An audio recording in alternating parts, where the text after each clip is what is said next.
तो आज के युवा को यह बात समझने की आवश्यकता है कि जो भारत विकास के रास्ते पर आगे बढ़ रहा है, जब भारत 2014 में था तो भारत की अर्थव्यवस्था फ्रेजाइल 5 हुआ करती थी। भारत की एक उदासीन अर्थव्यवस्था थी। लेकिन जब आज हम 2024 के दौर में भारत की अर्थव्यवस्था को देखते हैं तो भारत की अर्थव्यवस्था इस दुनिया की टॉप 5 अर्थव्यवस्थाओं में से एक। आगे आने वाले समय में भारत दुनिया की तीसरी अर्थव्यवस्था बनने जा रहा है। भारत ने विकास के नए आयामों को छुआ है। भारत रक्षा क्षेत्र में आत्मनिर्भर होने की दिशा में आगे बढ़ा है।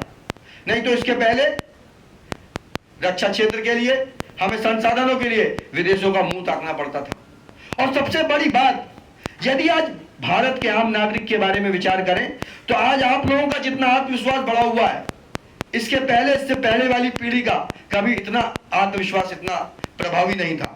आज भारत के हर आम आदमी का आत्मविश्वास इतना प्रभावी है, यदि वो जो कुछ भी करना चाहता है उसके लिए समान अवसर आज भारत में उपलब्ध है।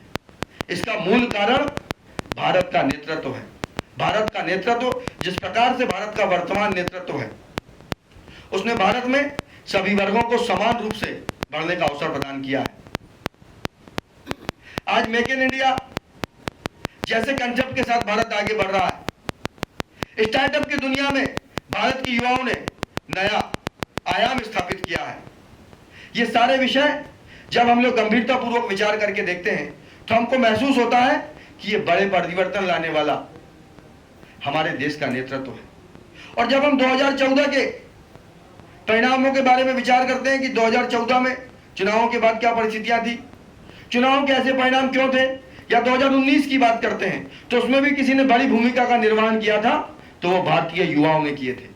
उन्होंने ये तय किया कि इस देश का नेतृत्व कौन करेगा और इस देश का नेतृत्व कैसा होना चाहिए।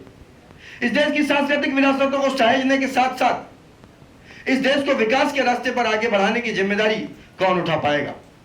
इसलिए आज हम लोग आप लोगों के बीच उपस्थित हुए हैं और युवाओं से आग्रह करना चाहते हैं कि आने वाले समय में भारत विकसित राष्ट्र बने, भारत प्रभावी राष्ट्र बने, उसमें हमारी भी जिम्मेदारी और हमारी भी भूमिका हो।